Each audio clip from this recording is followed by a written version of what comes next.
Today is November 6, 2010, and my name is Becky Rosenberg. I am interviewing Viktor Slonim, who immigrated here from Leningrad. This interview is being recorded for the Maria Rogers Oral History Program. The interview is being filmed by Brandon Springer. So we'll start off with when and where in the former Soviet Union were you born? I was born in Moscow in April of 1950. Were one or both of your parents Jewish? My parents were both Jewish. And when did you learn they were Jewish? Did they practice Judaism? No, they didn't, and it was practically impossible, I think, in old Soviet Union. I didn't know that I'm Jewish for a long time, but it was probably late school years. And how did you find out? Sometimes from chasing, sometimes from some jokes, and I think that I had friends of all nationalities, but starting probably from 7th, 8th grade, I became aware of my nationality, and it was a lot of conflicts. So you learned that you were Jewish from other kids kind of teasing you? And how did they know Some you were fight, Jewish? for example, I remember. Do you want to tell us about that? Yes, they say, Jew. Oh, yeah? And you got mad? Yes, it was some conflicts, definitely. And, there are a lot of anecdotes, there are a lot of jokes about Jews. And I started to be aware that it is related to me. Before, maybe I heard, but it was something abstract. So how did they, if you never knew you were Jewish until they started teasing you, how did they know you were Jewish? Two things in Soviet Union. First is nationality that is written in passport. Right. It is famous 5-line punct number 5. So everybody knows. Everybody can check right away, and practically no way to hide it, to change it. It's with you all your life. Second is that most traditionally Russian last names are ending in of or if or something. I am, as I have, Slonim, means absolutely 100% Jewish ending. So again, no question. And in all birth certificate they put nationality, so it's not secret for anybody. So did your parents or grandparents or any of your ancestors practice Judaism? Possibly, but I don't know. Not my father or mother. Okay. They came from Ukraine, and as far as I know, their parents practiced, but it was 100 years before my birthday. So what was it like growing up in the former Soviet Union? Where did you go to elementary school? What was your education like? Normal education started at 7 years old, and you go to school. It was all three in one building, essentially elementary, medium, or whatever, high school. Education lasted 10 years. So you graduate, and after that you can go somewhere or go to college. In my particular case, I was very interested in science from the beginning, so I was at first in regular school in St. Petersburg or Leningrad, after that in chemical school, and after that in physico-mathematical school in Leningrad, and after that I graduated. I was winner of international Olympiad in chemistry, and I was taken to Leningrad State University. Was it hard for you to get into these universities because you were Jewish? It was, I think, extremely hard. I think that they have like 2%, how would you say, not threshold, upper limit for Jewish. In my case, it was a little bit easier because, as I said, I was winner of international Olympiad, and one of gifts after this Olympiad was right to go without exams, actually, to any university. But they still ask, required to pass all exams, and you know, some people that I know, who I know, and they are very strong people. They were not admitted to university. They typically got to not acceptable grade in literature or in Russian language or in politics. So it was. We will find way. Huh? We will find way not to accept you. We won't. Oh yes, I can tell million of stories in reality.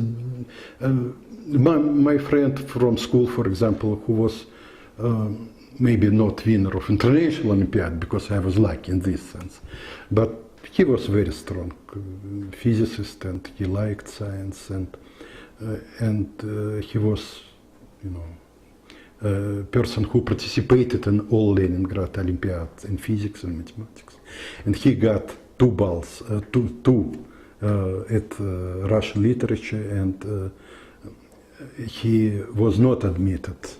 He went to Vilnius, it is capital of Lithuania. He was from this city, and they immigrated to Israel in 2 years. And he was the best student of Hebrew University in Jerusalem. He was not, and after that he was actually quite person with a lot of achievements in United States. He went to work and he was left at Bell Labs in New Jersey, and he was laureate of many. So I guarantee that he should go to Leningrad State University. But I know another guy who was when he was also a winner of all Olympiads that you can have, and he was taking exam by commission that we called Sonderkommand. It was, we knew these people actually, and they just sit 4 of them around table and ask question from him all the time, mostly simultaneously. And he was so strong that he managed to survive like 40 minutes probably, but after that they started to ask questions before he was able even to open mouth to answer. And finally they say that 3 minus, so it's almost like 2. And he was not admitted also to university. So it was very difficult. It was a little bit more easier to be admitted to some technical colleges in Leningrad. University was only one per big city, like in Boulder. But Leningrad is still a big city, and probably it has like 10 or 12 technical colleges. So it was much more easier. University was famous in this respect.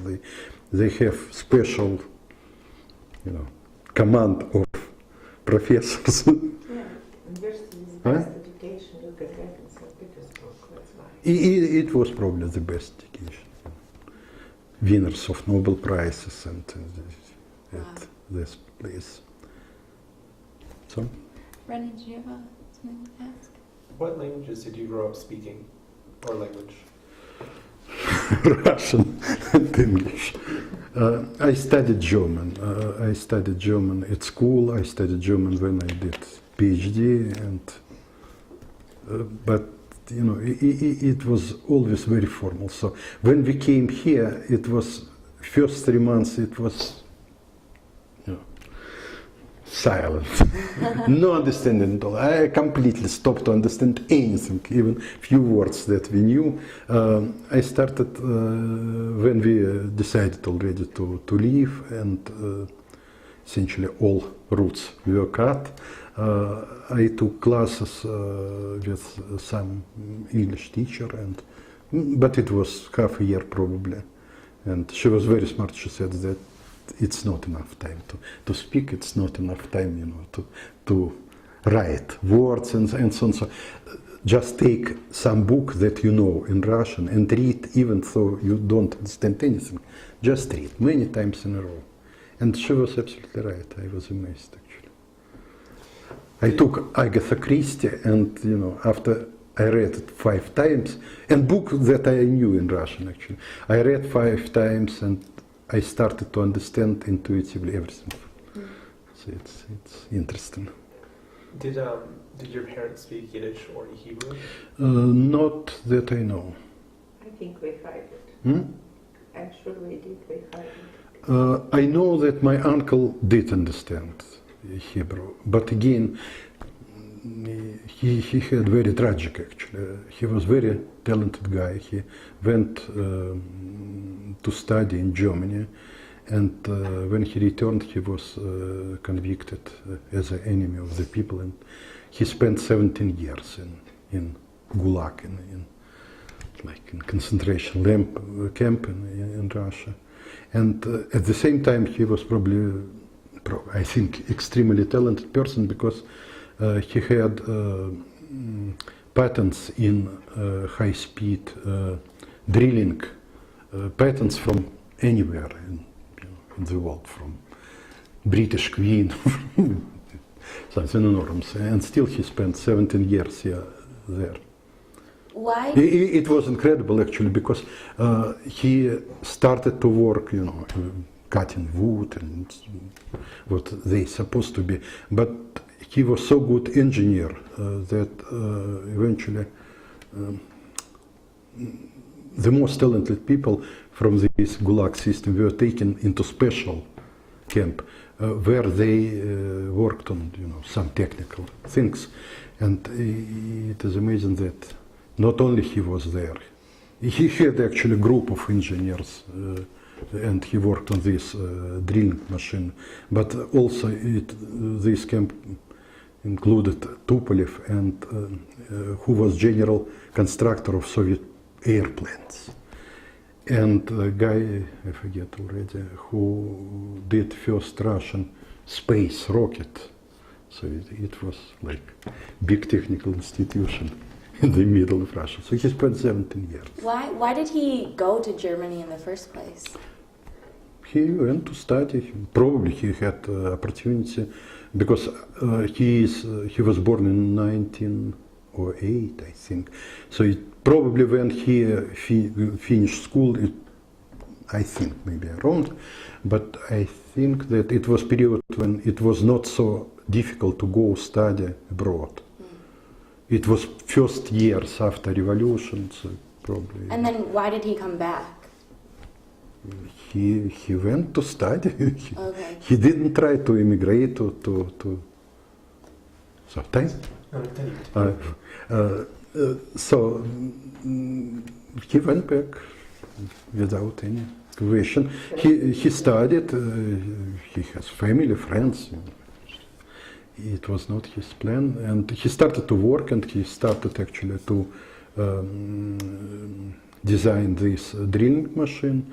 And one day he was taken. How many years after he got back to the Soviet Union was he put in the?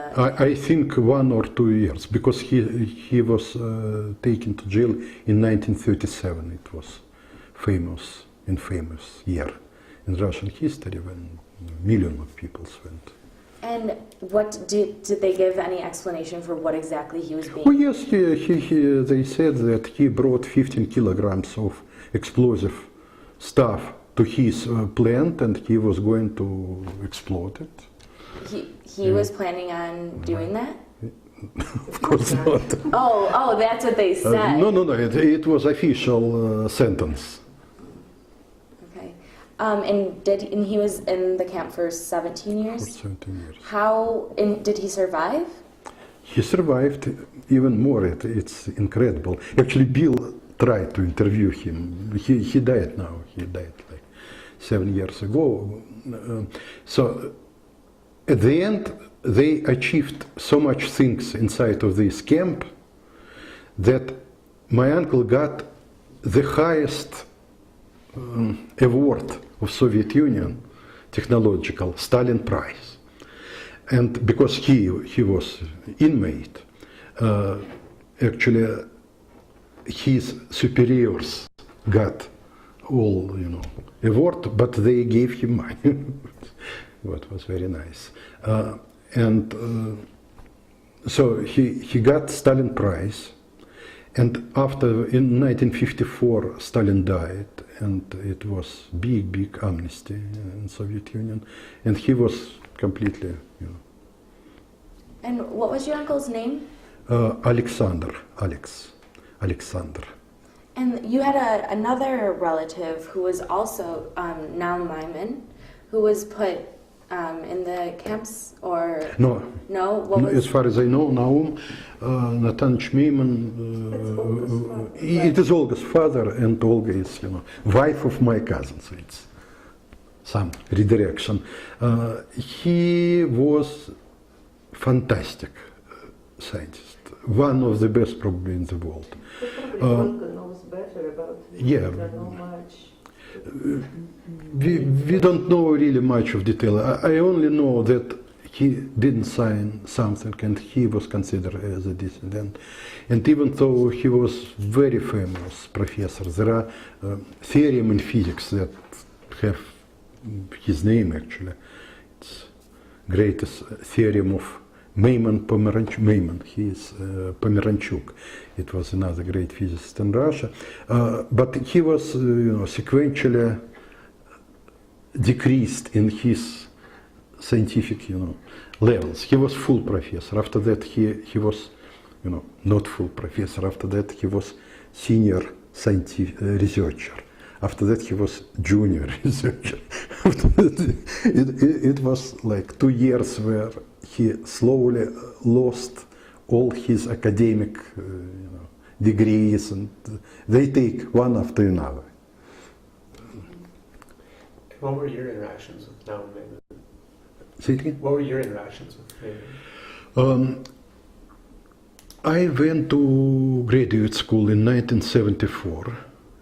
Graduate school was in Moscow, so I graduated Leningrad State University, worked couple years, and was admitted to graduate school, and I lived there in graduate school общежитие, dormitory, and during this period of time I met Misha and Olga many times. I probably even lived in their house for a couple of weeks, and at that time I met Naum Maiman many times. He actually helped me a lot. He gave some literature from his friends, mathematicians, with some formula that you cannot find in any.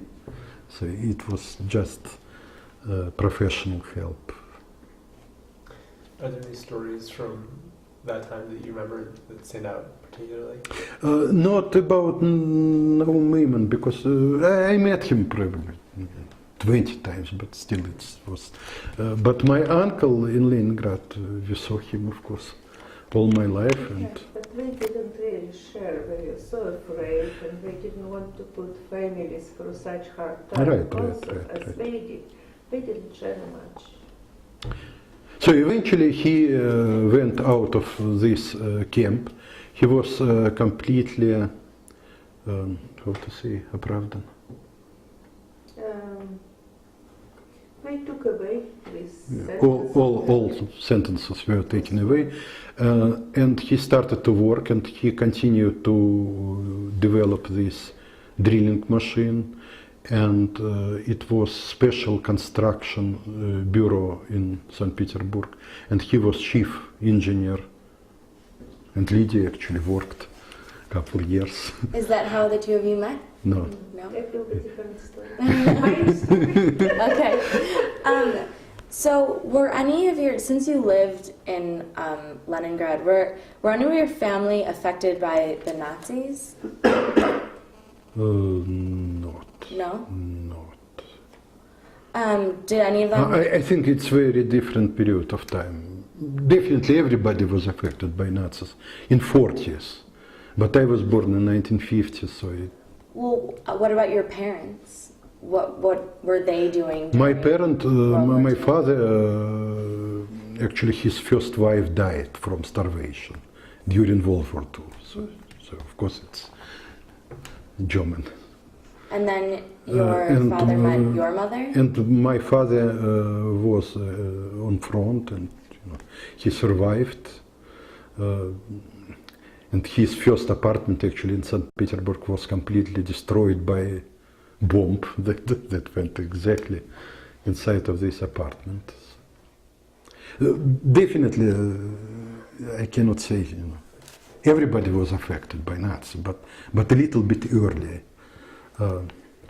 In time when, what I remember, it was already history. Okay. So, do you want to tell the story about how the two of you did meet? You're going to tell, or I start? How you're going Sure. Why not? I was in this school, boarding school in St. Petersburg, that was created actually. There are 4 such schools in Soviet Union, in all Soviet Union. It was in Leningrad, in Moscow, in Kiev, and Novosibirsk, and they were specifically created with closely related universities. So, and mostly teachers in school were university professors. And each of these 4 schools has very strong and very thematic education in mathematics, physics, chemistry, and biology. 4. So, and because it was only 4 schools for all Soviet Union, teachers, team of teachers actually went through all cities in Soviet Union, and they performed Olympiads, and they tried to find gifted children. And the winner of this internal Olympiad were invited to this special school. So as a result, I had millions of friends from Lithuania, from Latvia, from Estonia, from north of Russia, from everywhere. It was 5 or 6 people actually from St. Petersburg for whole school. So one of them, by the way, was son of the greatest Russian actor. It was Arkady Raikin. It was the best and the most famous actor probably in Russia, and his son actually liked a lot biology. Okay, so in particular, and some of these guys were in Vilnius. And when we were close to graduation, they invited to visit Vilnius. I never was before, and I fall in love with this city. It's very beautiful city, very unusual, very non-similar to traditional. It's almost Western city where you can get coffee, for example. You cannot find coffee in Leningrad. No restaurants, no coffee, no anything. But there it was everything, and it was very Western-like city. So I met his friends there, and we started, our friendship. And many times I came to Vilnius, and many times these guys came to Leningrad, and we walked, and we sang, and everything was perfect. And the most close to me, actually friend, was getting married, and he invited us to his weddings, and I was friend of this guy who is now in Israel. Broom. And she was in the same group in college as bride, and after that it was just. So you met at your friend's wedding? Mm-hmm. Okay, and what year did you get married in? Say it again? What year did you get married? In 1974. And was there, I understand that your wife is not Jewish, No. correct? Was there any issue with that, with your family maybe wanting you to marry someone who was Jewish, or? At that time, yeah, my mother died in 1972, right after, in the year when I graduated from university. And my father, he never even mentioned, question of Jew, not Jew. He was a member of Communist Party, so I think for him it was completely indifferent. Jew or not Jew, I would say maybe I had more problems on her side. Can you explain that? I better explain, but when you interview me, I will tell. Okay. Okay. Just finish with it. Yeah. Just, well, what, I mean, just your side of the story, what did you feel like you experienced with your wife's side of the family and being a Jew? I feel proud to be Jew. I thought that poor people, they don't understand. So you... It was more difficult for her to overcome this resistance, local resistance. For me... You just came once a year to visit. Yes, it's... Okay. And so how many years were you married before you decided to apply for a visa? We married in 74 and we left Russia in 89, so it is 15 years. Mm-hmm. We had already a daughter. She was 14 at this time. My father died to this time. It was also, consideration, because he always said that if you will leave, it will kill me. So it was definitely obstacle. And I worked in highly secret technological institute also. And when you get work at such, institute, you gave subscription that you are not only going to leave. It was out of question. You are not even going to talk to foreigners for 15 years. Again, it was period when these 15 years ended for me. What exactly were you doing at that job? I'm a mathematician. It was work with lasers and computer which can work and how they work. And was the fact that you were Jewish, did that ever affect anything in your job? It was... It is difficult thing actually to explain. It was, Leningrad had a lot of very interesting and very powerful scientific institutions. And being Jew it was impossible to go there, even though people just dreamed to take me to work, believe me. But every time, everything was nice and friendly until you submit your passport to final. And after that, their face changed. And they say that, sorry, it was empty talk. We don't have any open position. For you, it was like, switch. One day, even she was not taken for job where people actually wanted her. And she went all medical exams and everything. And last minute, they knew that her husband is Jew, and they didn't take her. So how did you get in? But it's still Soviet Union. It was impossible to go in 90% probably of institution. But it was few military technical institutions that they considered that you tied so tightly. If you are there, that, they didn't care really. So if you passed entrance to this kind of institution, they thought that you will work there all your life.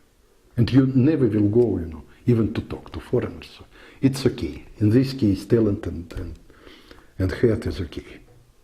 And this place where I worked was it was completely secret, one of the most secret Soviet institutions.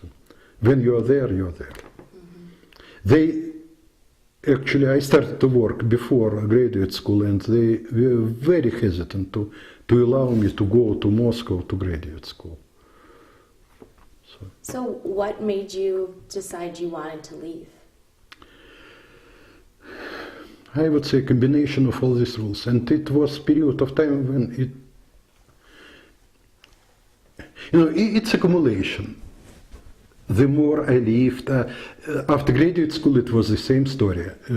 Institute where I did PhD actually was happy to take me, and chief of department was trying to take me to work, and I had a PhD in 2 years essentially, so what was good, and they were not able to take me. So exactly for one reason, and one reason only. It was most common reason in Russia at that day. And even when I came back, I was not able to stay in Moscow, and I went back, and I tried to find a job, and I spent probably half a year before I found similar to my first job where essentially it was medical institution where probably 90% of employees were Jews, and in this case it's okay. Even though it was not my specialty, not really. So you feel it all the time. Whenever you are trying to find a job, it's 90% of cases it's prohibited. But end of 80s was very dangerous period anyway, because we were looking at TV, and every day they have 600 seconds program, and every day this guy who was journalist and presented this program, he showed here stolen Jewish child was taken for ransom and killed, and here and so she became crazy about our daughter, and we just dreamed at this moment. Plus, technically, it was period of time when my 15 years period ended. Did you know anyone whose children were taken? No, not personally, but it was so much talks. I didn't know personally. But again, it was atmosphere. You can feel it. You can feel very angry conversation in tram, in metro, in subway. People just were hating each other, and you can feel it. Even I think we try to do as fast as possible, just not to risk, because it sounded very truthful. And how many times did you apply for a visa? It was, we applied only once, but we were lucky. But they said that they lost our documents. So essentially, this process in Russia, you apply, you gave your documents, you gave application, and after that they say to you how your question was, resolved. In our case, no anything. Like 5 months, and all this application process takes 6 months. 1 month before the end, I started to call everywhere where I called. They say finally 1 month before deadline, essentially, they say, "Oh, we forget to write to you that you permitted to leave." So you only have 1 month? You only have 1 month. And it was crazy. How did you get involved with BASJ or meet people from there? We were lucky, we came to Boulder because Misha Plum was here, and when you came, there are different cities, of course, in America. When we emigrate, we don't know, especially at that time, where we will go, because you cannot immigrate to the United States. You know it. You can immigrate only to Israel. But even to Israel, they don't give you permission to immigrate to Israel. They give this exit certificate, essentially. They take passport, they take Russian citizen, and we should pay for it, actually. People should pay for education that they get in Russia. We didn't, yes, before us it was. But we pay to lose Russian citizens. And after that they give a small piece of paper that said that destination country is unknown. So you leave Soviet Union, you are not Russian citizen anymore, and destination country is unknown. And after that, do whatever you like, essentially. And so what was the question? So you didn't know about the Boulder Action for Soviet Jewry before? No, not before, yes. We wrote to Misha Plum, and at this time, and we went, path was actually through Austria. You go from Soviet Union to Austria, and from Austria to Italy, and from Italy, if somebody is guaranteed for you in the United States, you can go, or you cannot go.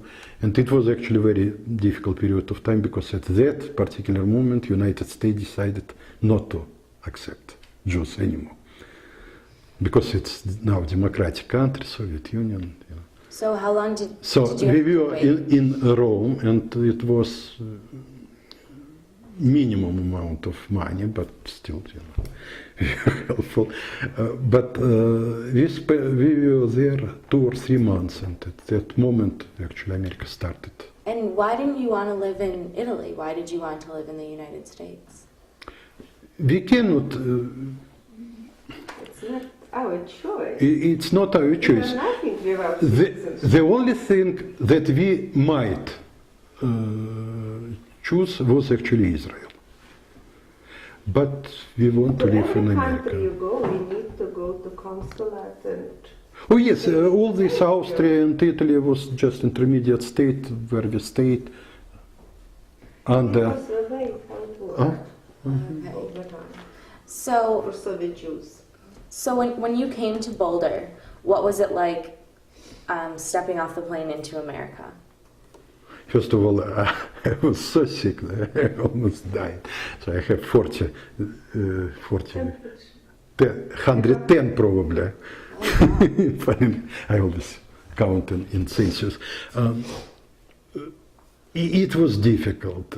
I was completely sick. They tried to help. It was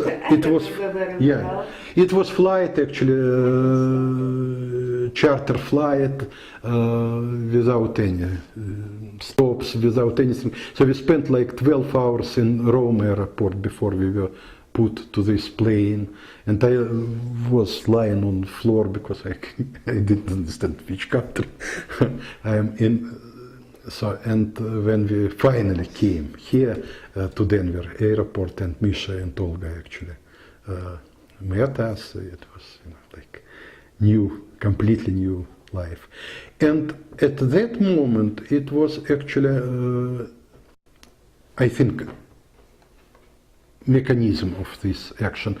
You still need somebody who is your grantor, and they put some money to Denver Jewish Center, I think. Yeah? It doesn't matter. So, it doesn't matter. But when we finally went to Boulder, we came first time, I think, in synagogue. You got sick. I was sick. But after that, we met BSJ pretty soon, I think, and they actually helped a lot. It was a very difficult period of time. It's completely new life, new habits, new friends, new people. Everything is new. So where did you live when you first got When we came first day, it was October of '89. we came to Boulder, and Misha and Olga at that moment rented some apartment on Arapaha and 55th, as I remember, and they rented for us just neighboring apartment. It was very nice, and I remember a million of things that are excellent, actually, to remember. One thing, for example, is that we never had Halloween, and we came exactly 2 days before Halloween. You never had what? Halloween. Halloween. Okay. And we came 2 days before, so apartment manager came to our apartment to ask something, to say something, with his 5-year-old daughter. And this girl has a whole plate of candies, and asked her, trick or treat. She didn't understand even single word what it means, and looked at me. I didn't know what to do either. So she took one candy for this poor girl and said, thank you. You have no clue. And after that, she started to ask. Our bathroom didn't have, any curtains inside, so she started to ask apartment manager why we don't have curtain. We need curtain. And he said that it is up to you, go and buy. Who knows what he said at that moment. So she cried so many times, give us curtain, that he went to store, bought curtain, put this curtain. It's a lot of things. I didn't understand even single word at this beginning. She was asked one day, what's up? Ceiling. It's difficult, but very nice. And how old was I your like daughter? Boulder in America so much from day one. How old was your daughter when? When we came here, she was 14. So did she started high school? Yes, she graduated Boulder High School. She started English as a second language. She graduated and went to New York. Was it hard for her, not speaking the language and just coming to school? I think very hard. And the most difficult thing probably was complete cut of all friendship. All her friends were there, and they were very afraid. She tried to write, million of letters. At the beginning, nobody answered, nobody, even mentioned. So I think it was difficult. And of course, English is very difficult too. But fortunately, her English now is perfect. It's perfect. And so, how did you? So you got involved with BASJ from Olga and Misha? I think so. Yeah. And what did they do for you? BSJ? Mm-hmm. Oh, BSJ is great organization. First of all, they met each coming person, and sometimes they met people at the airport, sometimes in Boulder, sometimes whatever it is. They helped. They started to talk to us because we didn't know anything. It's impossible to explain. It's completely different life. So they tied to each of us some tutor, and it was great experience. So I remember my tutor not only taught me English, what was good, but also explained how to drive bus, for example, how to go to restaurant. She took me at some Boulder Mall. And we went from Chinese restaurant to some Italian pizza, and she explained how, it was awful. When I started to work at university, I went to a conference in Monterey, in California. And my boss was actually somewhere playing golf, and I have no clue. I was hungry like crazy.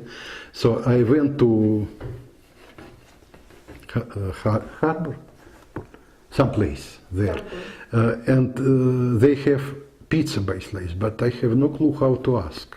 And this was your new job? Yeah, it was a job in Boulder already, and I went to conference, international. So I put without English, so people were very tolerant. Really.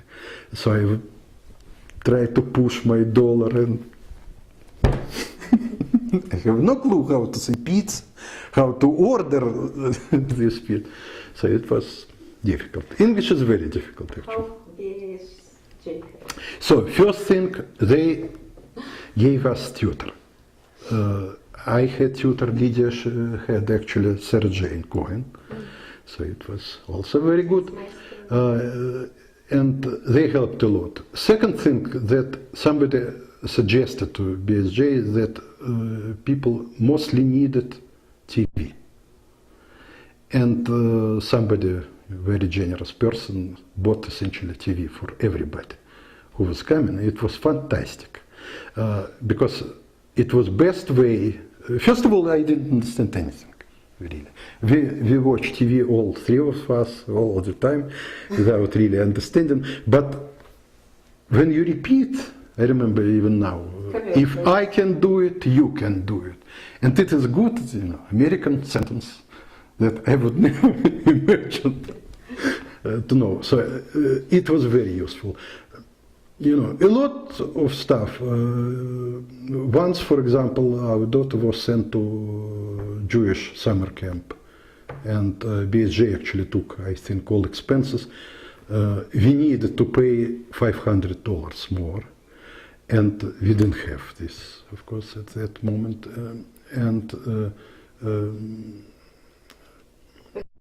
Roxanne Bailin actually helped us and paid this money, also from BSJ. So they help as much as they can, and it is very helpful.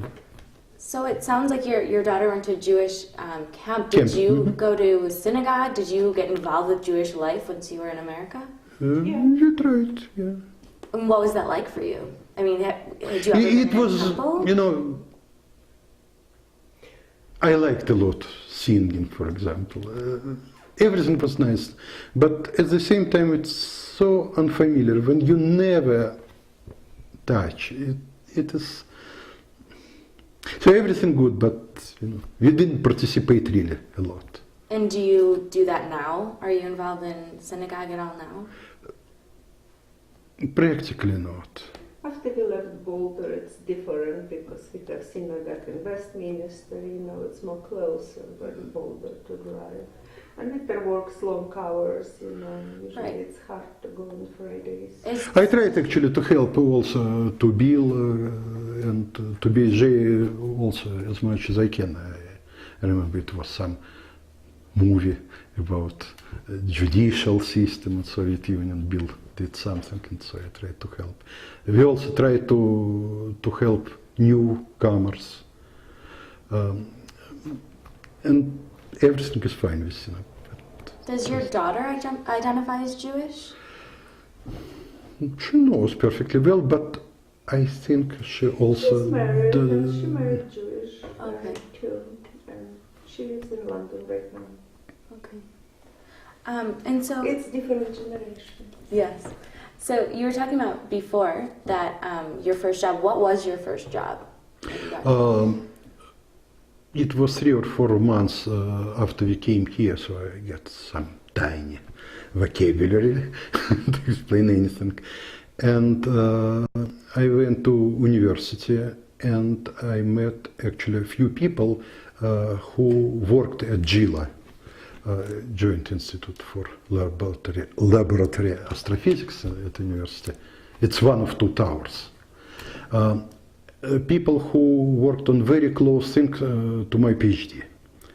So I met them. It was Sidney Geltman and Chris Green, and I tried, as far as my English allowed, to explain what I did, and they were actually very interested in, it is theoretical physics. It's different kind of development in Russia, and so they were very interested, and they tried to help somehow. So I worked 1 year probably at GILA as a. It was not really clear what is this position. something between research assistant and student assistant. And what did your next job entail? I worked 1.5 years probably there. So it was nice because for me it was extremely helpful. First of all, it was computer, you know. So I was able to work. Second, we talked. I went for a couple conferences. It was, you know, extremely useful, helpful for language and so on. And after that, Boulder actually in Colorado participated. It was huge, all-American project, super collider,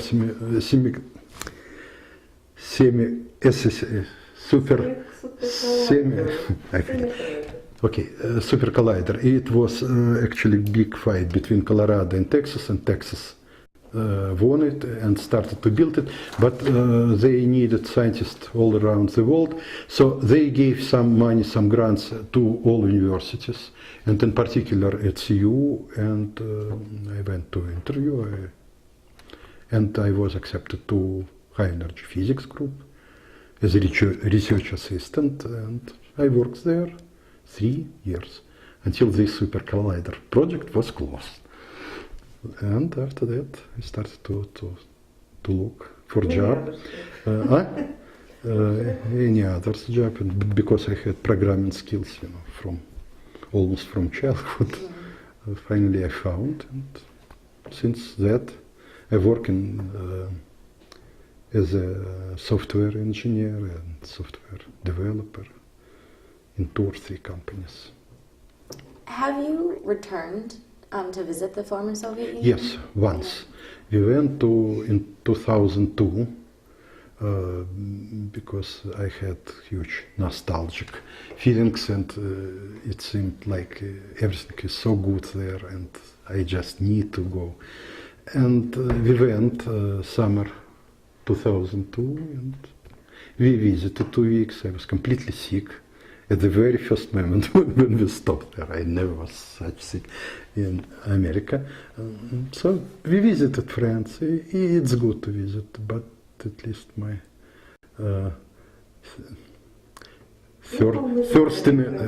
thirstiness completely gone. I don't really want to go second time. Country not familiar for us. It's nothing common. It was foreign country where you happen to know language. Right.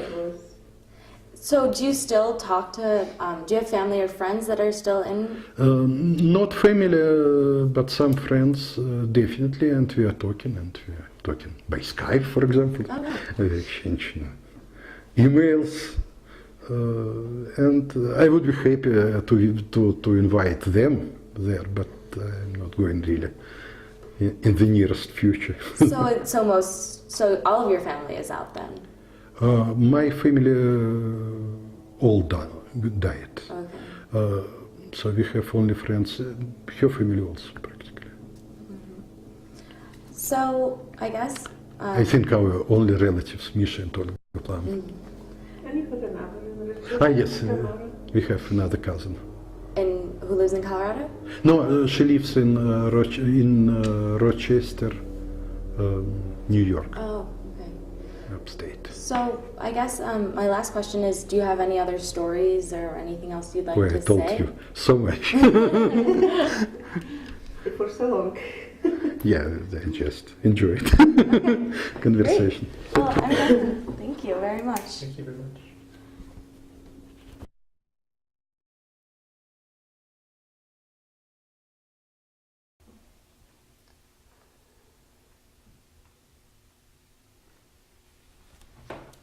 Today is November 6th, 2010. My name is Brandon Springer. This interview is under the auspices of the Maria Rogers Oral History Program at the Carnegie branch of the Boulder Public Library. It is one of a number of interviews with people who were involved with Boulder Action for Soviet Jewry. Today we are at the home of Viktor and Lydia Slonim, 2 new Americans and former refugees from the Soviet Union brought to the States by Boulder Action for Soviet Jewry. This interview features Lydia Slonim and is being filmed by Rebecca Rosenberg. Lydia, we will begin with when and where you were born. I was born in Lithuania in 1951, close to Vilnius. It was some kind of suburb. And went in Lithuania into high school, after that graduated from college. And like Viktor says, on our friend's wedding, we met each other. It was in 1973. In 1974, we got married, and that's how my life begins. Before that, I really never met Jew people and didn't know much about them. Even in my family, you know, we were talking not good things, but I didn't pay attention. Finally, I met Viktor, and I thought, my God, what we're talking about, we're normal people, very smart, much smarter than my others, you know. And we went through many things, I went through many things, you know, but I still loved him very much, and we got married, and of course, all my relatives and parents were against it, but in Russia, in this case, I didn't listen to parents, and it was hard life until our daughter was born. And our daughter was born, we accepted finally, my daughter and Viktor, and everything. We loved Maria, my daughter, very much, and I don't think you felt like left, no? You were okay too. Maria saved you. And we moved to St. Petersburg. I moved to St. Petersburg after no, first we moved to Moscow, and we used to live 3 years in Moscow. And I was not allowed to work in Moscow. It was kind of hard, but my parents helped me. They took Maria, and I found some kind of work under Viktor's name. It was dirty story. But anyway, after Viktor graduated, we moved to Leningrad, and our daughter was about 3 years old. And I got job, I got job in, Viktor told already, in his uncle company with drilling equipment. I was working in planning department. I'm not sure they will take me, but because uncle worked, you know, he can be kind of resume for me. And I worked over there like for how many, 15 years.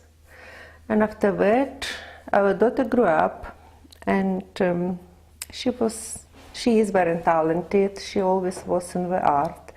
And behind you guys, you see her pictures when she painted when she was 14. It's actually St. Petersburg. That's St. Petersburg. Leningrad. She It's painted. near place where we live. Right. And she when did it from memory. she painted from memory. Anyway, and after that I decided to put her into art school, you know, after 4th grade and 5th grade you can apply for art school, and you need to pass exam. And of course she passed exam, but they didn't take her, and I understood why. Why? Because of your father. Bad father. You know, on every application children goes to, starting from kindergarten, you need to put parents' nationality, mine and Viktor's. And after that, daughter, when she is 16, she can choose nationality, whatever she wants. Sometimes you cannot go even kindergarten. But in kindergarten, when we put Maria, they told me we put nationality mine, because Jew nationality is not good for her. Anyway, after 15 years, Viktor, this period ended with secrecy, whatever he worked.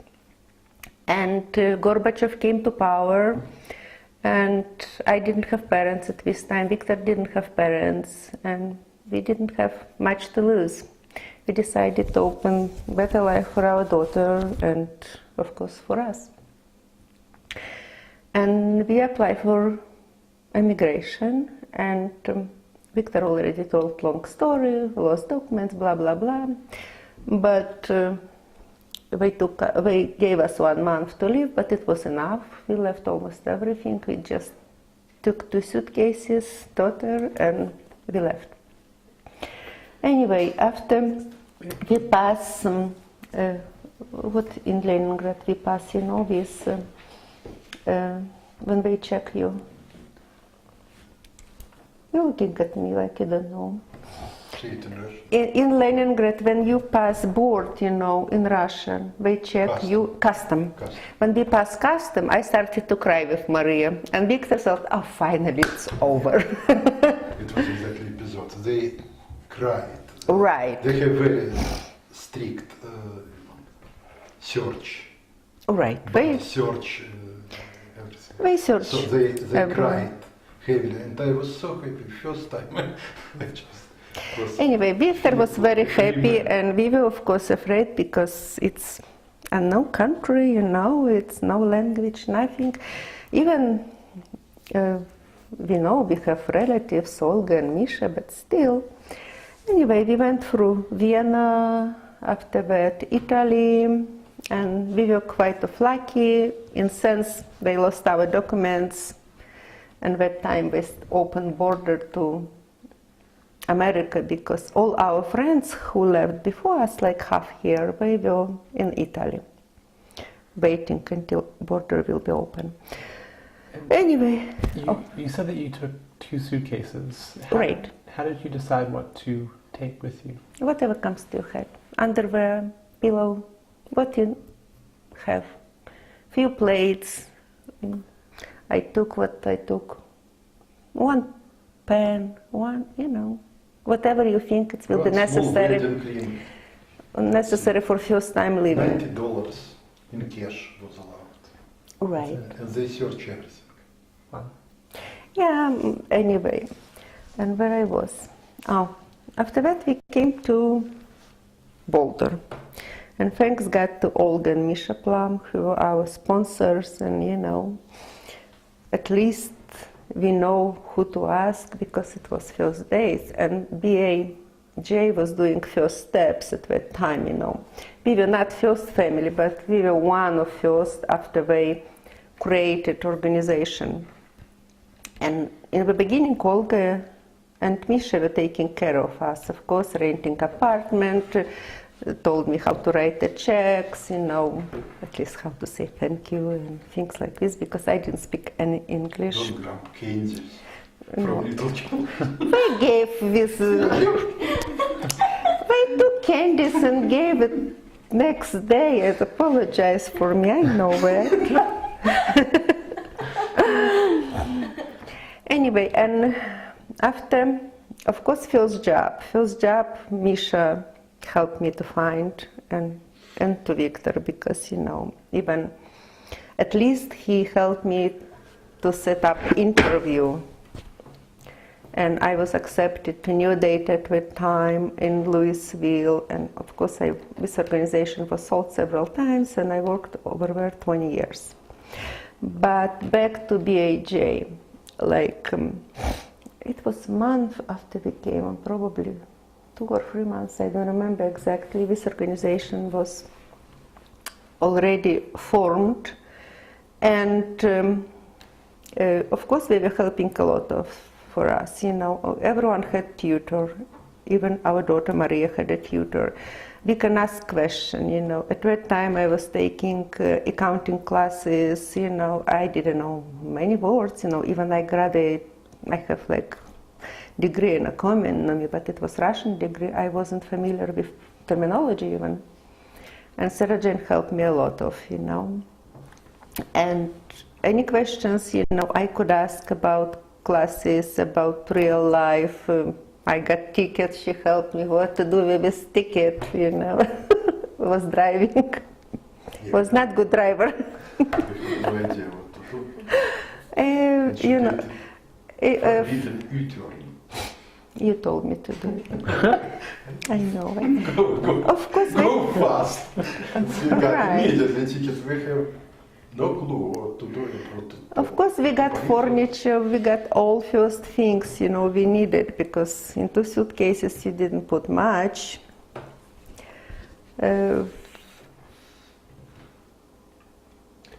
So you just give us a lot of information. I'd like to backtrack a little bit and sort of touch on some of the major points you covered. Maybe starting with, tell us about your last night in the Soviet Union. What were your feelings? Last night, the Soviet Union. I remember it very well. Or even last week, all friends were coming. We had tons of friends. That's how we live in the Soviet Union and survive through friends. Everyone was coming, saying goodbye. We didn't sleep. Last night, it was bye-bye party. A lot of friends came, and my relatives came from Poland. I have relatives in Poland, and they came because Viktor told, a lot of children were kidnapped because of money.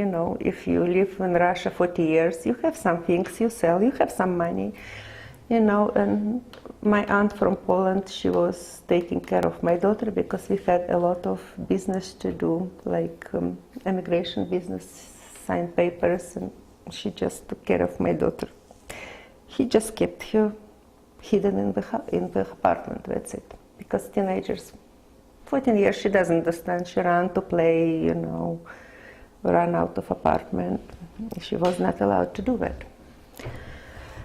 And last night we didn't sleep. We slept probably 2 or 3 hours, and all our friends came in 3 cars, put us in the cars and took us to the airport. And how did you feel about leaving? It was kind of like 23 years ago.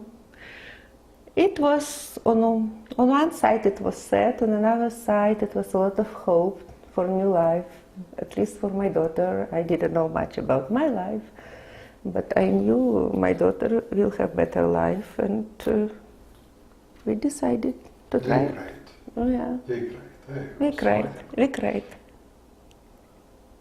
A lot. And we don't know why. We didn't like Soviet Union. We didn't cry because we are leaving. We cried because probably it was a lot of things unknown for us.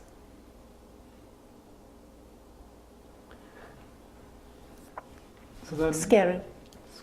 Scary. So then, to go back even further, can you tell us a little bit about what it was like to grow up in the Soviet Union in the 50s and then the 60s, and as someone who's not a Jew, what May was... I have napkins? My napkins back. That's yours. I need mine. Yeah. Over where? Oh, we have it, thank you. To grow up in Soviet Union, all I know, my father was in concentration camp, not because he was Jew, but, they took him because it was time. He never talked about it. And we grew up like everyone else, we never had Jewish family around us because it was like Polish neighborhood. Even we belonged to Russia, but before Second War, it was part of Poland. And all people around were like Polish people, they speak Polish language. And I graduated from Polish language high school. I didn't know much about Jew until I went to college. I went to college in 1972, and my first friend, Galia, who is now in Israel, she was my friend, and that's how I met, her friends, and after that Viktor, and even Galia told me before I got married to Viktor, you think what you are doing? I went, what she's talking about? It didn't come to my head even. Of course, after I got married and they resisted job for me and other things, I understood. But childhood, it was nothing special for me. It was just regular childhood. Becky, do you have a question? Yeah, I was just wondering if your father wasn't Jewish, why did they put him in the concentration camp? Was he ever given a reason? You know, it was Second War, you know, everyone fight against Nazis, not only Jewish people. He did too. Was he a partisan or was he part of the army? Yes, yes, it was part of his war. Yeah. He fight. So he wasn't part of the official army. He was. No, he was very young. He was like 15 or 16 years old, and he didn't talk much about this. I know he was in concentration camp, but it was in Lithuania concentration camp. It wasn't, you know, those big camps. And he survived. But he didn't talk about it much after that. No, never. I asked what they did in concentration camp. He told me worked, that's it. You know, Russian parents, they kind of parents, they avoid talking about the bad things to children, you know. They just want to avoid it. They teach. Every mother teaches Right. her children never to speak about anything, even to close friends. It was not open society, and of course, especially in Viktor's world, you know, we cannot talk about this because children sometimes can speak some things they shouldn't know.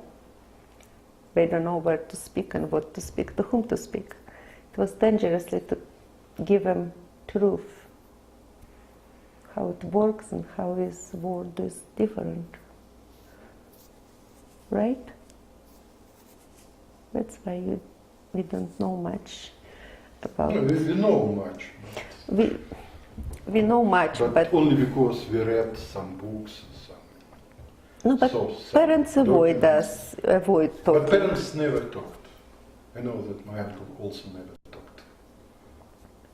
Maybe 2 words about his 17 years in camp, but And how did that make you two feel? Hmm? How did that make you feel, the silence about those subjects?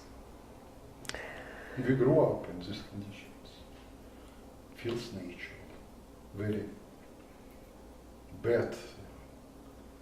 We didn't ask. If parents didn't want to talk to us, that's it. We don't ask. If they won't tell us something, they would tell us.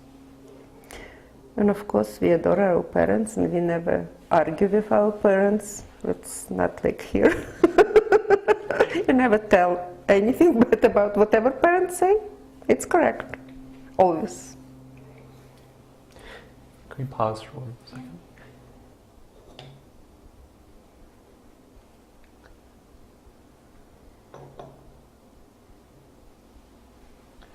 So we left off talking about your childhood and growing up. When you went to university, what did you study? When I went to the university, what What did you study? what did I study? I graduated from Civil Engineering Institute in Russia, and I studied economy. You studied Economy. economy. Okay. Yeah, in Russian word I was economist.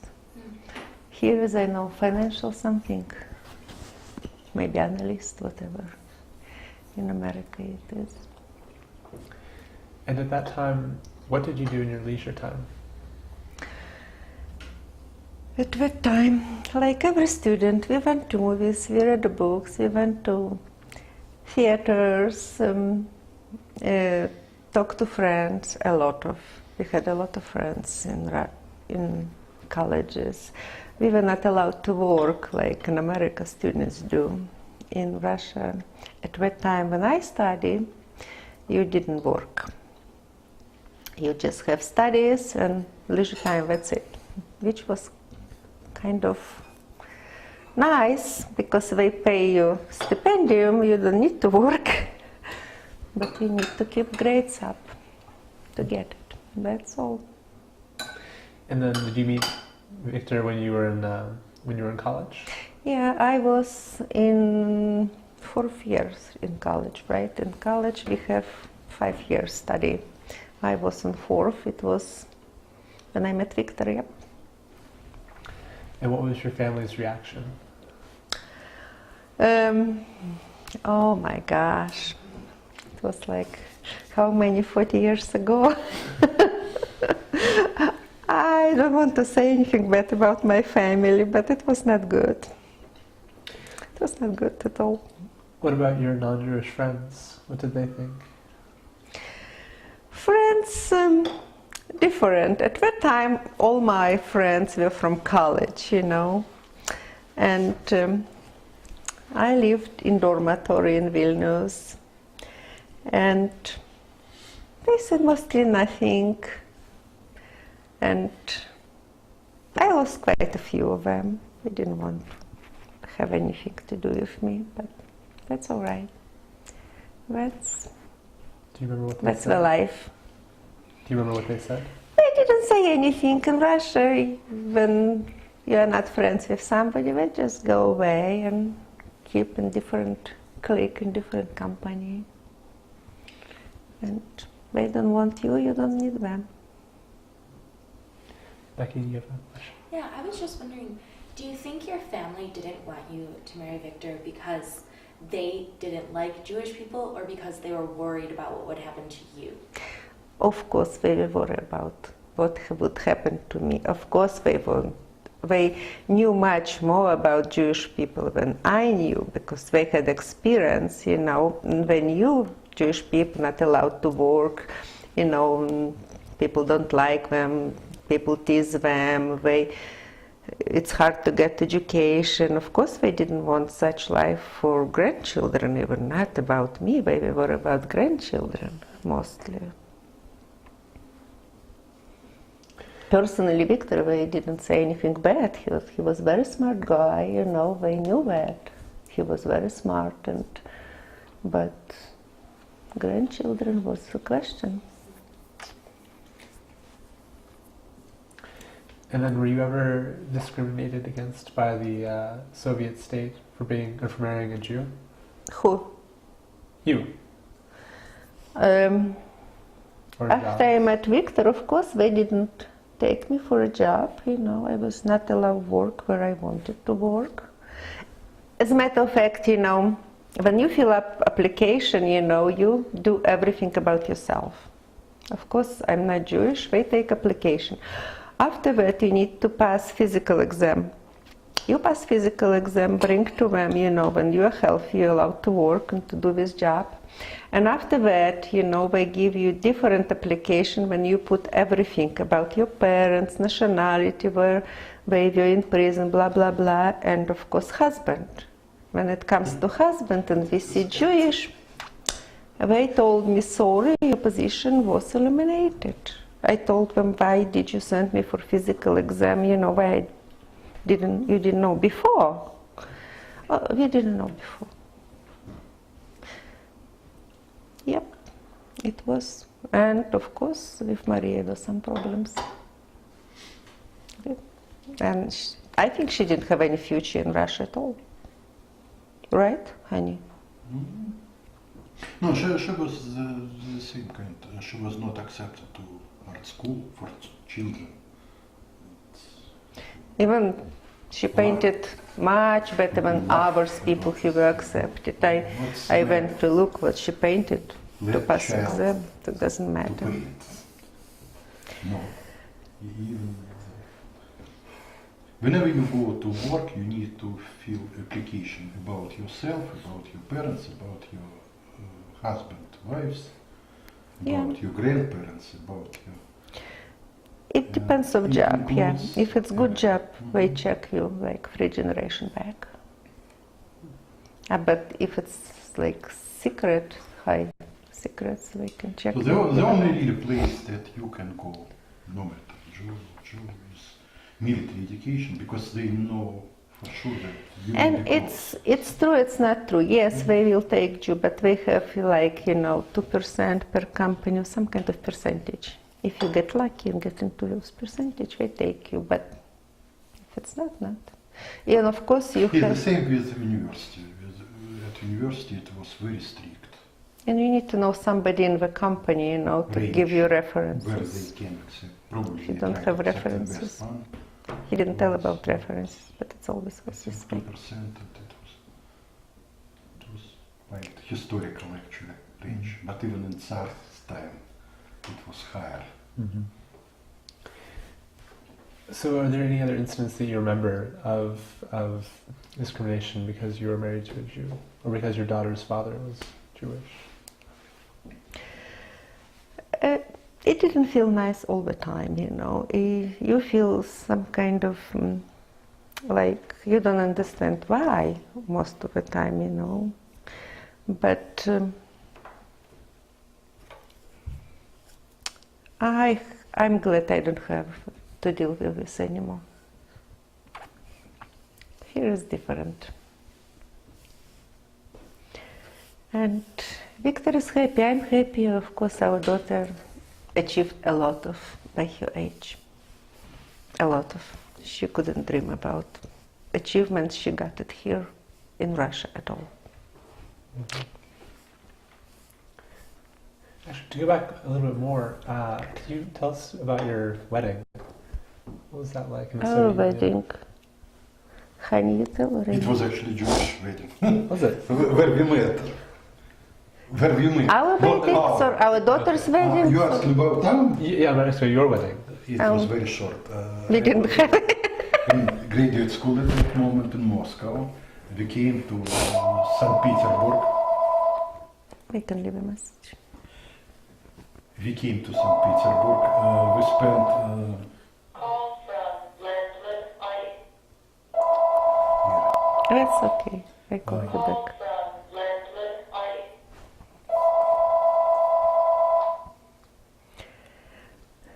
Our wedding, I was in college at that time. Viktor was already in graduate school in Moscow.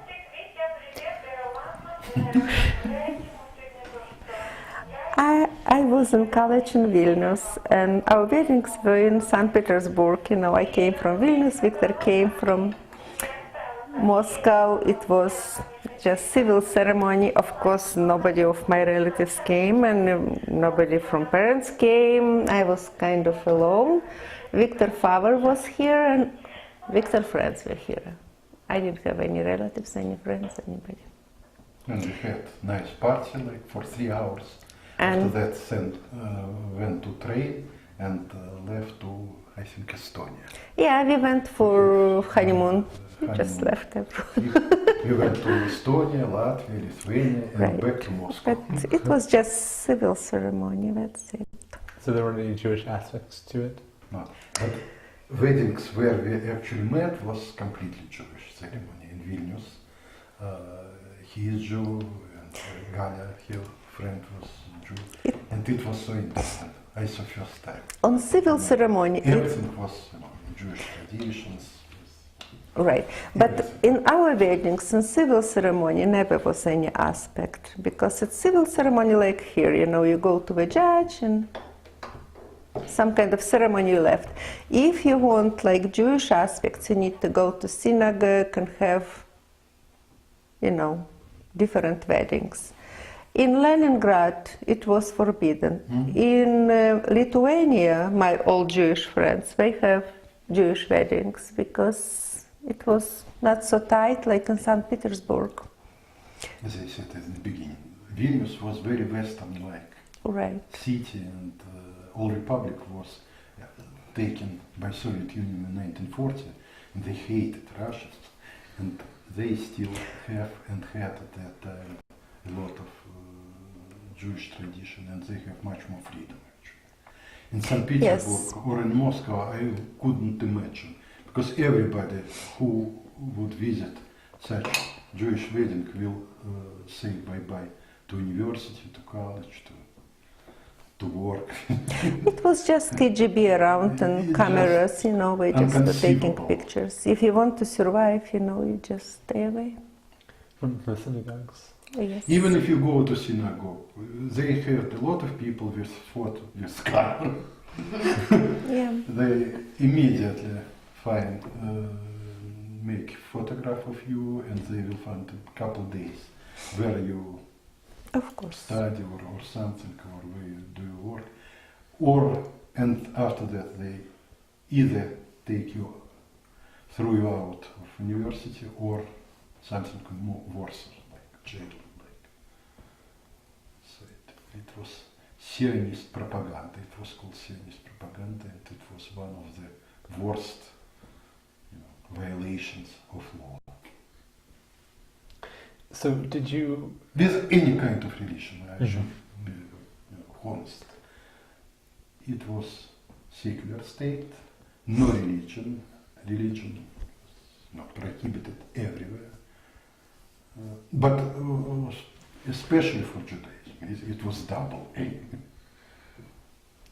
So did you ever try to go to synagogue ever in the Soviet Union? Here, just here, Just. yeah. And it was your first time going to synagogue? Yes. This time, and Sarah Jane teach me some prayers, and even I started to study Hebrew, but it was complicated for me because I didn't know English and 2 languages to learn. It was very hard. Maybe later now when I have time. It's also very important to start when you're a child. Right, and yes, when we used to live in Boulder, we were pretty tight to Har Hashem. Becky, did you have a question? No. Okay. So Probably too much. okay, so you spent 15 years after you were married in the Soviet Union, and then what was it that made you decide to leave? Major. That made you decide to leave? Before you started to apply for exit visas, what was it that really made you decide now is the time to leave? To me? A lot To of her. things. A lot of things. First of all, by that time, our daughter wasn't accepted to art school. It was big hit. Second, I just got tired of this teasing things around, like blah blah blah behind your back at work, because I work with all Russian people. I was one only different nationality, even I wasn't Jew, but still they knew my husband was Jew, and even they say joke, they told, forgive us, it's about you. Forgive us, okay. It's very typical. Forgive us. It's Right. not against you. It's not against you, guys. And after that, after our daughter was 15, I thought if I won't leave now, I would never leave. I need to get away. And of course, I was afraid of Viktor, because at this time, a kind of freedom started, and people can talk, and Viktor likes to talk, and sometimes he tells things, you can get. It was perestroika time, and it was radical change. It was Drastic unbelievable changes, change, yeah. actually, in And I didn't believe Russian it. culture, and she didn't believe. I didn't believe, actually. I didn't believe in thought that perestroika. I knew really it was changed ended. Everything. We started to read books that were forbidden for tens of years. We started to see a movie, awful, scary movie about Stalin time, and they were on shelves like for 30 years, and the directors were killed already a long time ago last time. So we started to see, and literature was exploding. All magazines were full of stories and novels, and it was extremely interesting time. Right, and mostly, of course, our daughter. So tell us about your first day in Boulder. So what was your first meal, perhaps? First day in Boulder, we came to a airport. Olga and Misha. India from this girl. No. Olga and Misha met us. Viktor was very sick, and of course they took us. And after this, we seen Boulder, whatever we took 36 highway, and we thought this is Boulder. Viktor is laying on the stone. Boulder, okay. I was looking. It was very nice. It was nice day, and they took us to their apartment. They used to rent apartment on 55th. What was first meal? It's hard to say. Forgive me, but I don't think I remember. It was meal, of course, we eat something. But it was before Halloween. We came 2 days before Halloween. And We were very tired, as a matter of fact, because we flew from Rome to New York. In New York, we spent like 2-3 hours sleep at hotel. After that, they took us to airport again. After that, we flew through St. Louis. After that, at Boulder. It was kind of very long. And before that, we spent like all night at airport, and Viktor was sick. You know, we traveled like 2.5 days. You know, it was very exhausting trip, and probably, you know, it would be shorter. I would remember much more. But What were your first impressions of American culture? first impression, American culture. First impression. I understood they are people like me. They are talking language I don't know. What we're talking about, I don't know either. I was trying to say something, and all I knew, welcome to America. If they tell me, I need to tell thank you, because only one sentence Olga teach me first day. But in time, it got better. More you learn language, you know, more interesting it becomes life, and more interesting when people understand you, understand them. They have very similar needs like everyone else, you know. And at work, I talk to mothers, you know, and I make some friends. It's people like everywhere else. How do finally found?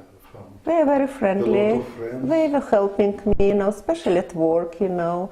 I needed help a lot of, because of my English, and nobody told me no. They always helped me. What aspects of American culture were most different than Soviet culture that you noticed? Friendship, I would say, right? Yeah, I wanted to ask first, in good sense or in bad sense, or just different? Both good and bad. In bad sense, I think it is much less friendly, because I think that the only way in Soviet Union to survive was to be close with your close friends. May I add it? Yes. What he thinks friendly, like in Russia, we can drop on your hand 2 o'clock in the morning, you tell nothing. You can drop anytime to your house, you don't need to call, no appointments. Here is different. You need to let know people, which is good, you know, because I didn't like... Much more close relationship with a small group of, you know, your friends. In Russia, family, friends are equal.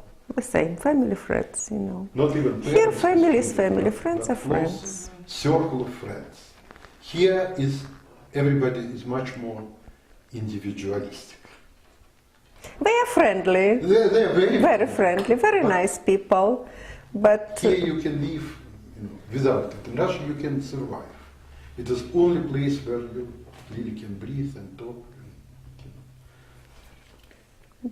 but it's just different culture from Russia. That's all it is.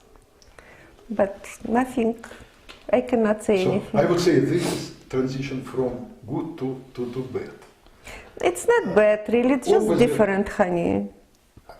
Opposite, it's so much. You're scared in Russia very often. People hate you, and you can read it in their eyes. And here I never saw, at least in a circle of people who I saw. It is friendliness in much better, you know, in much different sense. In Russia, they hate you. They But not friends, just people. just people. Everything around, as I said, it's psychologically completely different. You have a very small group of people whom you can trust, with whom you can talk, with whom you coexist. change. Talk openly about politics, about Very small. religion. And around it, it's very enemy-like surround. Everybody hates you. And Here is friendly all over, right? hit you at the first opportunity. Here, I would say opposite, at least in my feeling. People are very friendly, very nice. There are no such close group of people like in Russia, but at the same time, everybody else is much more friendly than. Maybe it's very stupid what I'm trying to say. No, that's a little bit different, but I prefer live in this world. And of course, Russian. people don't afraid here. There, everybody afraid, and everybody. They speak is- openly about freedom, about religion, about politics, which you never had in Russia. No way. Which But it is was a very big nice. joke that in Russia you can joke about president. Nobody. What? No, you can joke about your boss at work, but never joke about president because it is way to jail. Here, opposite. Is that how you feel too? I don't know. I never joke about my boss. I never had problem with boss. If we can pause for a second.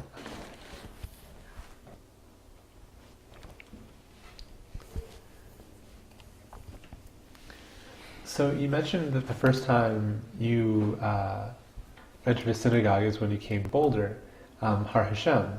Correct. What was that experience like for you?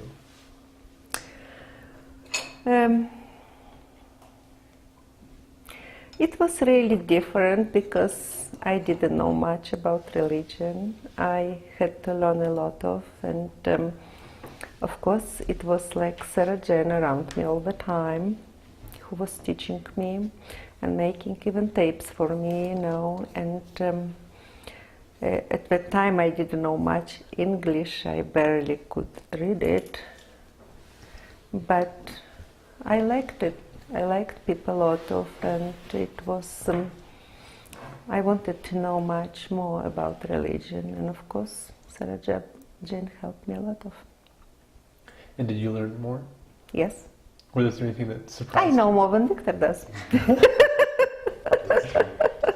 Was there anything that surprised you? Surprise? No. It was no surprises because I don't know to whom to compare even what, you know. It was just whatever it is, it is. You accept it, that's it. Or you don't. What did you find most interesting? More interesting in Jewish religion, I found that you believe in God, not like in Christian religion you believe in Jesus, you know, it's like certain person. Here is God. It was different whatever I read it about different religions, you know, and it did make sense for me much more than to believe in certain person. God is God, one and everywhere. So tell us more about Sarah Jane. What your experience was with her, and maybe some stories about learning English. And Why? Tons of. Don't know where to start it. Sarah Jane speaks perfect English, you know, he speaks slowly. I don't know, it's Sarah Jane or it's because of her job, you know, lawyer, speaks perfectly English, you know, she was pronouncing every word for me. And I mix up so many words, like ripe and rape. For me it was the same, you know, just one word. I was trying to tell, like, I have raped bear or something, you know. She was correcting me. And like sax, you know, sax, I know sax, but it has different meaning too, somewhere else. And she helped a lot of, every question I had, I always could ask her, phone her day or night, and she would answer me. And He helped a lot. Both Bill and Sarah Jane, when we bought our first house. that's true. Downtown home in Boulder, we have no clue about real estate and what Buying what it we are involved or buying. what is buying. So Bill went through all documents, helped me Right. to understand everything. And Sarah Jane always very tactically tried to improve her English and Right. They helped. yeah, I In think English. we even have somewhere even now English language tapes that she prepared for us with perfect. Pronunciation, Yes, right. Bill has much more American, much more difficult for us language, but all lawyers have probably perfect. It's the easiest first English speakers that we start to understand. And TV actually helps a lot. It's very stupid. Repeated. The question what helps a lot. What's Sarah Jane? She was coming every week, like it was job almost for her all year. Poor Sarah Jane. In her busy schedule, she found the time, to spend at least an hour a week with me. And we always were fighting with Viktor because I thought Sarah Jane is my tutor, not yours. He had different tutor, We but try to be all at once in the same place, and Maria asked a lot of questions, and I try to ask. right. And of course, when Maria writes essay, she can look at English, It was really friendly help. It was a lot. So she tutored your daughter too. Not formally. Formally, Yes, she tutor everybody. A woman, Karen Shavat and Lydia had. But we were trying to get so much English, Viktor was trying to be close to me, I was trying to be close to Viktor. Maria was around all the time, because everyone had some questions, By this week ended, it was quite a few questions for That is everybody. everything, You don't know how to get to bus, what to say. Even to write a check, I never had a check. What is credit card? I don't know, what is credit card? What is that? Mm-hmm. So, we help a lot. So, what was your daughter's experience adapting to American culture and learning English?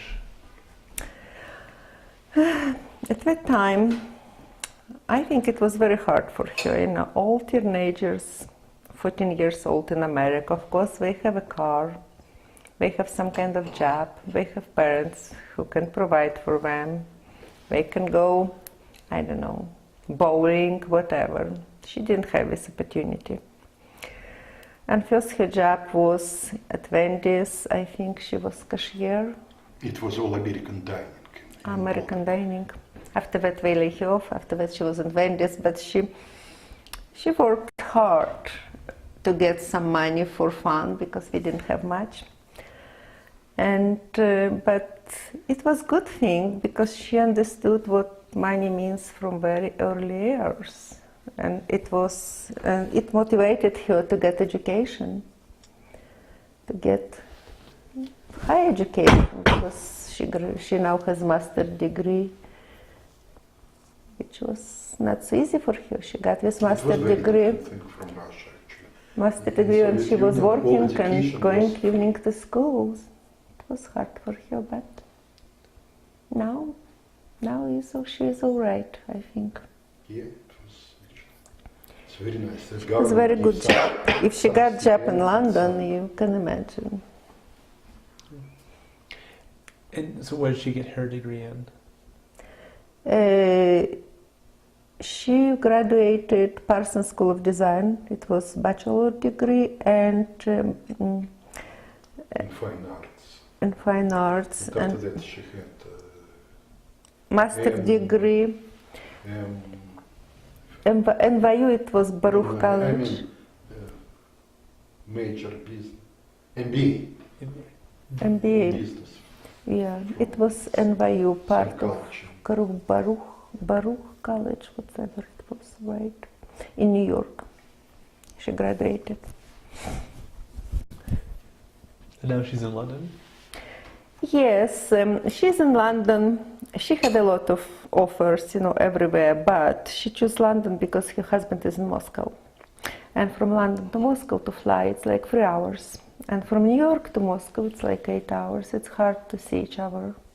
From London, they can meet more often. And what does she do in London? She works in CMS marketing company, and I think she is. She thought I'm third person in company. What it means third person in company?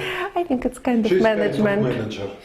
Yeah, I think we don't know what she does exactly. yeah, but she's manager. In New York, she worked as a graphic designer. She prepared presentation paper. Yeah, but it was in New York. This kind. She hated always mathematics and physics. I tried to teach her. I was very Never ended good. tutor in I was St. Petersburg. between them all So the I time. tried to teach my own daughter. And I Didn't liked work out. mathematics really. Didn't work out. She almost died every time. So she liked to do things with hands. She liked art, right? She liked painting, but now she doesn't paint. It just hobby became. She liked actually this Jewish camp a lot. It was For her was good things because it was introduced in religion a lot of, and really, and they celebrate Shabbat, everything over there. It was new thing for her too. Yeah, and I remember that she was very excited and happy about it. Mhm. Yes. So what was her wedding like then? Hmm? What was her wedding like to her husband? Was it a Jewish wedding? Yes. Yes. And what was that experience like for you two? I was so nervous and anxious. I tried to prepare my speech of her father. It was nice, our children now it's like 35 years Right old father's and speech. they did everything for themselves, and they knew a lot of people, and rabbi, everything was organized, but Maria Vlad, we just came to weddings. It was very nice weddings, and Viktor finally got into suit and Yeah. tie. He did second wore time in tie. his life. Third time in my life. Third? Okay. And I tried to repeat. My, Right. Father's It was speech. very nice. yeah, it was very nice. How did it feel like for you to see your daughter able to have a Jewish wedding? I'm very glad that I gave her opportunity and she can use it. And she did. It's her life. Whatever she chooses, she will be. So to change subjects a little bit, No. When did you get citizenship in the United States? I think after 5 years. 5 years. Mhm. And what was that experience like? We were very proud, right? Exciting. Exciting. I was so proud. Finally, we have Almost some exploded. citizenship. We were something, somewhere, Before that, it was just alien, whatever And we were. especially when all these 5 years we were nobody, really, people without any citizenship. Right, I we have think permit it to is work. only but- Russia actually who takes birth citizenship from you, and we didn't have any citizenship. Yeah, it was very I was nice. very proud. Misha Olga took us to restaurant, and we went to synagogue and tell Sarah Jane, and it was nice. What did you have to do to become a citizen? Study history. It was like 100 Don't do questions. any crimes. Yeah, no, that's joke. Of course, you need to live perfect life. But here we have like 100 questions which we need to study, get answer, but of course we study much more. We read a lot of books, you know. We wanted to know more history than those 100 questions, you know, how many stripes on the flag we knew anyway. But we prepare. And was there a ceremony here in Boulder? Or No, the it judge? was in Denver. Denver. In Denver. In Boulder, we don't have it. So, to sort of wrap up, can you compare the progress of your lives now to what they would have been like had you stayed in the former Soviet Union? No, it's very hard to say. I can only compare my life to life I used to live in Soviet Union. Right now it's different Russia. It's completely different. Before we left it was different, now it's different. But who knows how it would end it in Russia, my life now, but I didn't expect anything good. But our friends, they live different lives, you know. Some of them are rich, some of them are not. But it doesn't matter really. It wasn't my goal to get rich here or to get rich over there. Whatever I wanted, you know, like normal life for me, for myself, for my husband, of course opportunity for my daughter, I think I reached it. So do you have any regrets? No. Because I came to America, it was the best decision I ever made in my life. Best. Are there any other stories that you'd like to tell us that we didn't get to talk about? I don't know about stories. It was Only jokes. so many. It's hard to remember, you know. But mostly, of course, we are thankful to Bill and Sarah Jane Cohen, especially to Bill, who organized this BSJ and who helped so many people, including us, and who brought opportunity, you know, for all Dushanbe, because mostly I think people came from Dushanbe, It was also as you very know. different. Let me interrupt you. It was also very different because it always felt that people help you without asking anything in return. What was very unusual. They just help us. You know, so help. These tutors, this TV. They Yeah. really didn't need anything from us. I never remember such situation in Russia. Like in Russia, if you Huh? help one person, you, Yes, it is always something. in return you In need return. to give it. Nobody does anything. Only your friends sometimes help you just Right. for love of you. But everybody expects something in return. And they even will not try to do anything. Here it was, you know, pure help.